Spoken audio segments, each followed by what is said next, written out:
This clip will center on the 4-mirror lens. The prototype 4-mirror lens, the Zeiss lens, is no longer produced. So this clip will be about the Posner lens, the Volk G lens, Sussman lenses, and similar lenses. In the 4-mirror lenses, all 4 mirrors point towards the iridocorneal angle. There are no mirrors that are designed to look at the peripheral retina. These lenses have a small area of contact. You can see cornea around the lens when it's being used, and they have a relatively flat area of contact.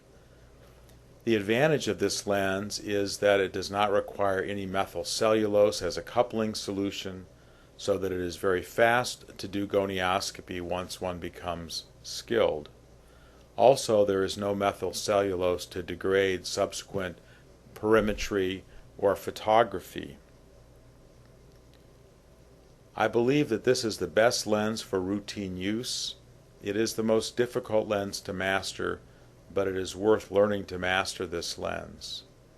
Additionally, this lens can be used for indentation gonioscopy, a very valuable tool that is discussed in the section on techniques for difficult angles. This lens is held between the thumb and index finger. The remaining fingers are used to brace the hand against the patient's cheek. This will steady the hand and allow the examiner to keep up with any small patient movements. The lens is held lightly, and this is one of the hardest aspects of this kind of a lens. When I perform gonioscopy with a 4-mirror lens, there's constantly air darting in and out underneath the lens, letting me know that I'm not pushing too hard. If I'm pushing too hard, I will artificially open the angle, as in indentation gonioscopy. Certainly one should not see corneal folds during gonioscopy unless one is intentionally indenting the eye. The lens is held square to the eye. This is the most comfortable position for the patient. If the lens is held in a diamond-like configuration, the edges of the lens are uncomfortable against the patient's lids. I always begin by looking in the superior mirror. This provides a view of the inferior iridocorneal angle, which is the deepest and the most pigmented part of the iridocorneal angle.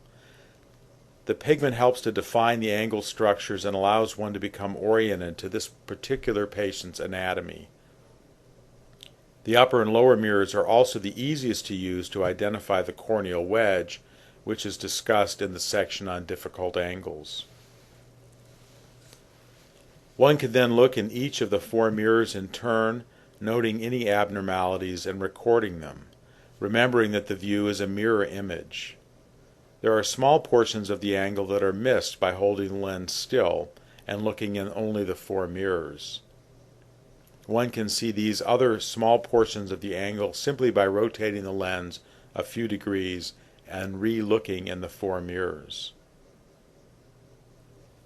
Tall clinicians might find the handle of the Zeiss or Posner lens to be awkward. The Sussman lens might be a good alternative because it does not have a handle.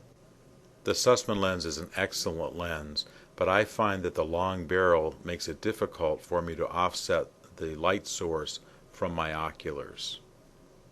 For tall clinicians, it is a wonderful lens.